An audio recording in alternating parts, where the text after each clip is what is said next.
Dicken q hey personas q oran todos los días y aún así caminan con el alma vacía. Repiten palabras aprendidas, inclinan la cabeza, cierran los ojos, pero cuando se levantan siguen igual de cansadas, igual de secas por dentro. Tal vez tú también has sentido eso, aunque nunca lo hayas dicho en voz alta. Porque admitirlo dual reconocer que uno habla con Dios, pero ya no lo escucha. Hey oraciones que nacen del corazón y otras que nacen solo de la costumbre. Y aunque suenan iguales, no pesan lo mismo en el alma. No toda oración acerca a Dios así como no todo camino leva al hogar. Algunas oraciones, cuando se repiten sin verdad, terminan siendo un eco vacío que no transforma la vida. Cuidate hasta el final, porque lo que estás a punto de escoger puede cambiar la forma en que oras. O tal vez explicar por qué últimamente rezas y no sientes nada, no es una acusación. Es una invitación. Una advertencia suave como la voz de alguien que te quiere despertar antes de que el silencio interior se vuelva permanente. Hoy no hablaremos de palabras, sino de lo que ocurre cuando del amadilla, de habit arl as dot se llamaba Andrés. Aunque podría haberse llamado de cualquier otra forma, porque su historia es la de muchos. Era un hombre trabajador, cumplidor, de esos que se levantan antes de que amanezca y regresan a casa cuando el cuerpo ya pesa. No faltaba a su empleo, no falaba a su familia y, al menos en apariencia, tampoco falaba a Dios. Cada mañana, antes de salir, se sentaba al borde de la cama y rezaba. Siempre las mismas palabras en el mismo orden, con la misma voz baja, no tardaba más de unos minutos. Luego se ponía los zapatos, tomaba las llaves y seguía con su día. Por la noche, repite el gesto como quien apaga la luz antes de dormir. Desde fuera, Andrés parece un creyente correcto. No discute de fe, no se desviaba, no hacía ruido. Pero por dentro algo se había ido apagando, rezaba mucho, pero ya no sentía nada. Las palabras salían, pero el corazón no las seguía. Había disciplina, sí, pero no había fuego. El cansancio no venía solo del trabajo. Era un agotamiento más hondo, difícil de explicar. A veces se preguntaba por qué, si hacía todo bien, vivía con esa sensación de vacío. No dudaba de Dios, dudaba de sí mismo. Y sin saberlo, toda oración repetida sin vida, abarcando el inicio de un conflicto silencioso que, no se atrevía a mirar de frente. Seguía adelante por inercia, convencido de que mañana se sentiría distinto. Mañana, cuando hubiera más tiempo, más fuerzas, más ganas, hoy solo cumplía, hoy sobrevivía. Sin notarlo, su fe comenzaba a parecerse una tarea más de la lista diaria, correcta por fuera, vacía por dentro, fiel en apariencia, cansada en lo profundo. Y así pasaban los días, uno tras otro, sin preguntas, sin pausa, sin verdad interior. Con el paso de las semanas, el cansancio de Andrés dejó de ser solo físico. Empezó a irritarse por cosas pequeñas, a responder sin paciencia, a sentir una molestia constante que no sabía de dónde venía. Había días en los que todo le pasaba, el trabajo, la casa, la gente, incluso el silencio. La paz que antes encontraba en la oración ya no aparecía y eso lo confundía más que cualquier problema externo. Él cumplía, eso se repetía a sí mismo, cumplía con sus horarios, con sus responsabilidades, con sus oraciones. Entonces, ¿por qué se sentía tan vacío? ¿Por qué si hablaba con Dios cada día, su interior parecía cada vez más seco? No encontraba respuestas, solo una sensación incómoda de estar fallando en algo que no sabía nombrar. Sin darse cuenta, su oración se había vuelto un hábito automático. Las palabras salían como salen los movimientos aprendidos sin atención, sin presencia. El cuerpo estaba allí, pero el corazón iba por otro lado. Como quien saluda sin mirar a los ojos Andres araba sin encontrarse. Y cuando la fe se vuelve costumbre deja de alimentar. Dicen que lo que no se cuida, se desgasta. Y el alma también se gasta cuando vive en piloto automático. Andres tenía fe de palabras, pero no fe vida. Decía confío pero seguir viviendo igual. Pedía fuerzas, pero no cambiaba pasos. La oración no lo confrontaba, no lo movía, no lo transformaba. Es después no lego de golpe. Fue lento, silencioso, acumulado. Como una gota constante que no es ruido, pero vaya por dentro. Andrés empezó a sospechar que el problema no era Dios, tal vez, pensó por primera vez, el problema era cómo estaba orando. O peor aún cómo estaba viviendo aquello que decía creer. En su interior comenzaba a formarse una pregunta incómoda, persistente, imposible de ignorar. Si la oración no cambiaba su manera de vivir, estaba realmente encontrándose con Dios solo hablando a sí mismo cada mañana y cada noche, usando palabras antiguas para justificar una vida que evitaba transformarse. Y esa duda silenciosa empezó a acompañarlo incluso cuando finge estar tranquilo. El encuentro ocurrió una tarde cualquiera, cuando Andrés se detuvo en un banco del parque después del trabajo.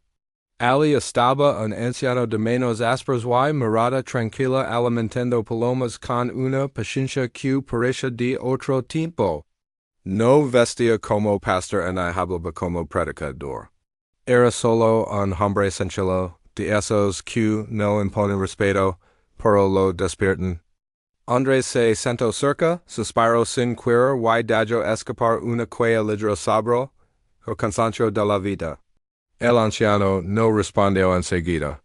Lo miró con atención y luego preguntó sin dureza, ¿Y tu alma cómo está? Y esa pregunta cayó más hondo que cualquier consejo. Andrés intentó responder con frases aprendidas, pero se quedó en silencio. El anciano sonrió con ternura y volvió a preguntar, no para juzgar, sino para abrir espacio. ¿Buscas a Dios o solo cumples? No había reproche en su voz, solo una calma que desarmaba. Andrés sintió algo parecido a vergüenza, no por culpa, sino por claridad. Habló en poco tiempo. El anciano no explicó grandes verdades ni citó palabras sagradas. Solo escuchó y preguntó. Le digo que Dios no se esconde, pero que a veces el corazón se acostumbra a pasar de largo. La costumbre puede adormecer incluso la fe, añadió con suavidad. Antes de irse, el anciano dijo, una frase que Andrés no olvidaría. La oración no está para tranquilizar la conciencia, sino para despertarla. Luego se levantó despacio y se perdió entre los árboles. Andrés quedó solo, con una inquietud nueva latiendo en el pecho. Por primera vez en mucho tiempo entendió que su cansancio no venía de ser demasiado, sino de no estar realmente presente.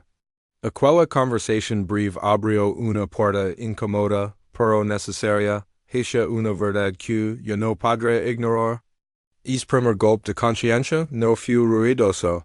Fue como una luz encendida lentamente obligándolo a mirar su vida con honestidad.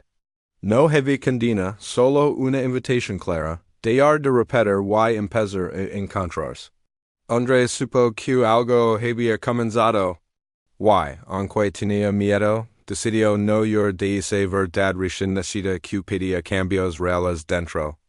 El anciano había contado una historia antes de irse, una de esas que parecen simples, pero se quedan viviendo dentro. Dio que en un pueblo antiguo había un pozo del que todos sacaban agua cada día. Nadie pensaba en él, solo lo usaban. Al amanecer iban las madres, al mediodía los obreros, al caer la tarde los niños. El pozo siempre respondía, silencioso y fiel. Con el tiempo, el pueblo creció. Sacaban más agua, más rápido. Pero nadie limpiaba el pozo, nadie retiraba las joyas, nadie reparaba las grietas. Siempre ha estado ahí, decían. Siempre dará, y seguirán tomando, sin agradecer, sin cuidar. Una manana, una mujer bayo, el balde y, no escucho el sonido del agua, volvió a intentarlo, nada, el pozo estaba seco. No porque el agua se hubiera ido, sino porque el abandono había cerrado su profundidad. El pueblo discutió, se culpó, rizó desesperado, pero el pozo no respondió de inmediato. Primero necesitaba ser limpiado, restaurado, respetado. El anciano miró a Andrés al contar esto y dio despacio.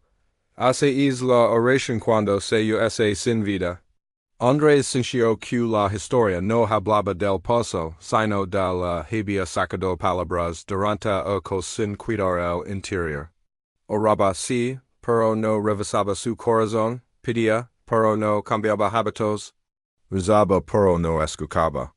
Comprendió que la oración no se seca porque Dios se alige, sino porque el alma se llena de ruido, de rutina, de descuido.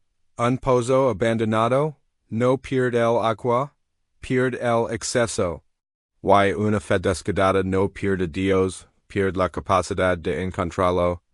Esa revelación no llegó como un golpe, sino como una certeza lenta y profunda.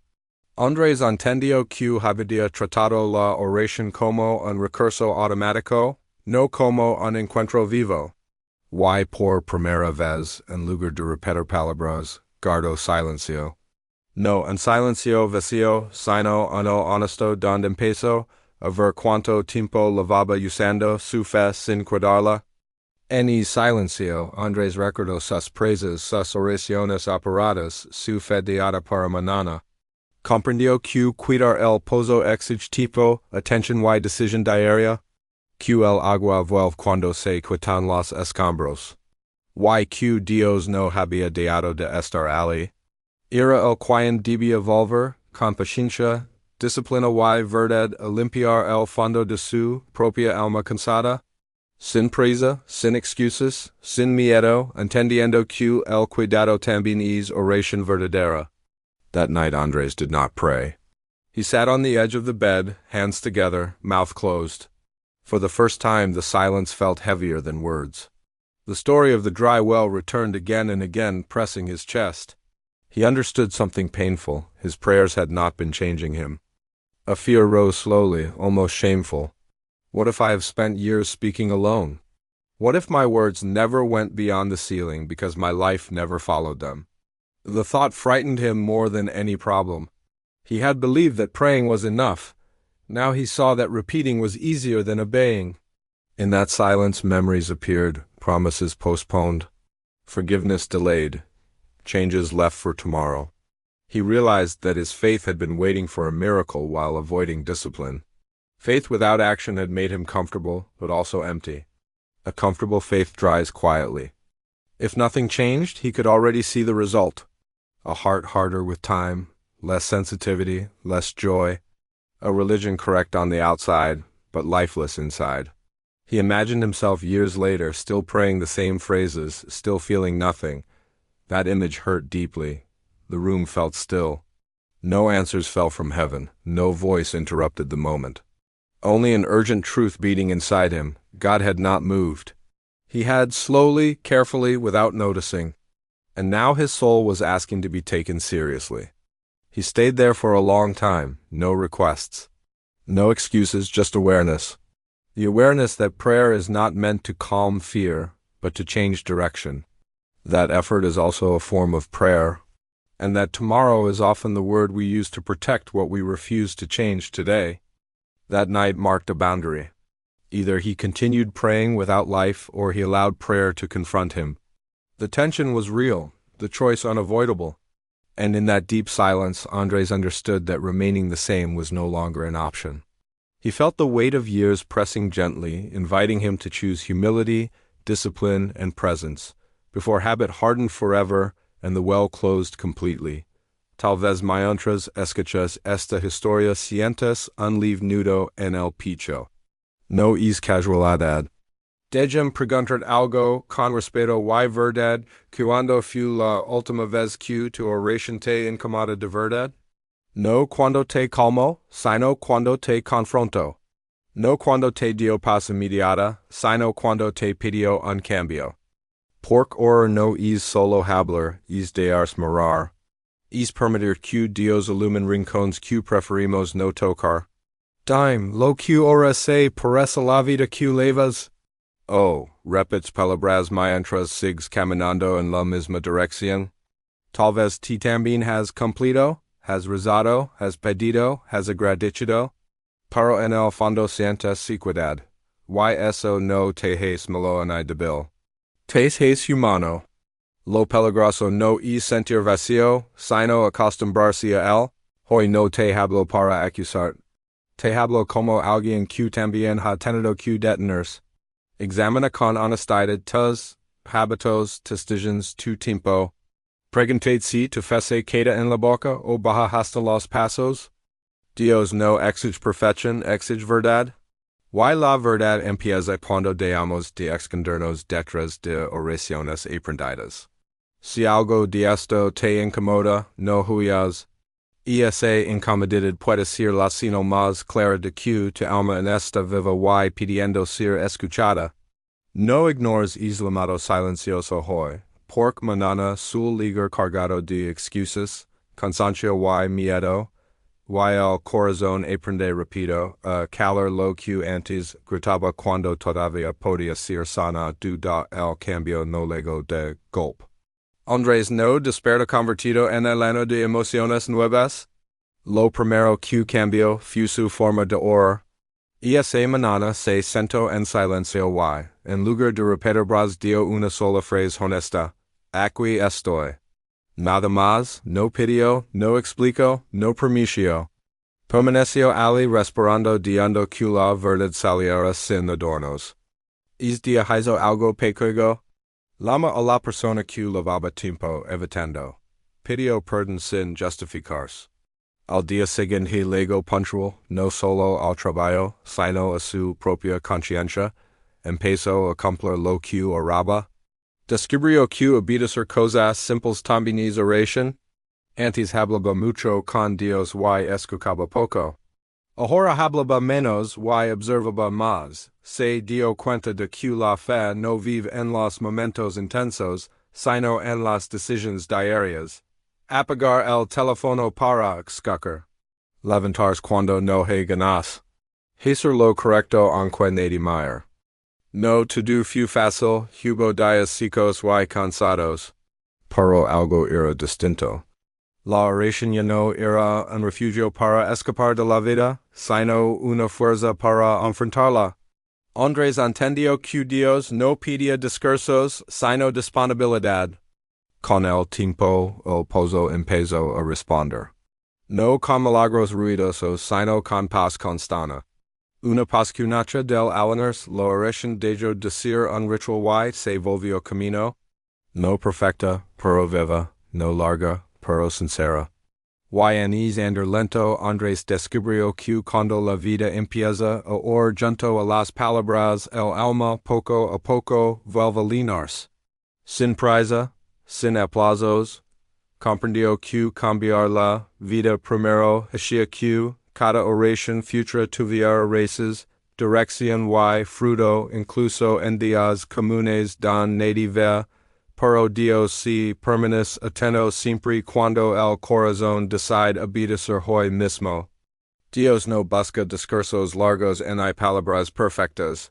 Busca corazones disponibles, dispuestos a escuchar y a obedecer. La oración no es un ritual para tranquilizar la conciencia, es un camino que se camina con los pies de cada día. Cuando la vida ora junto a las palabras, el alma deja de vacharse. Si esta historia habló a tu corazón, no la dejes pasar como tantas otras cosas, permite que hoy marque una diferencia. No mañana, no cuando tengas más tiempo, sino ahora, porque Dios trabaja en el ahora de los corazones atentos. Te invito a hacer algo sencillo pero verdadero. Escribe en los comentarios, mi oración empieza en mi vida, no como una frase bonita, sino como una decisión. Dinos também des que pais nas escuchas, para recordar que no caminamos solos. Si conoces a alguien que ora, pero se siente cansado por dentro, comparte este mensaje con amor. A veces una historia liga don los consejos no alcanzan. Si decis seguir seminando en reflexiones que despiertan el alma y fortalecen la fe vivida, acompáganos. Que esta despedida sea una bendición, que tus palabras se alineen con tus pasos, y que cada día tu oración encuentre raíces, fruto y descanso.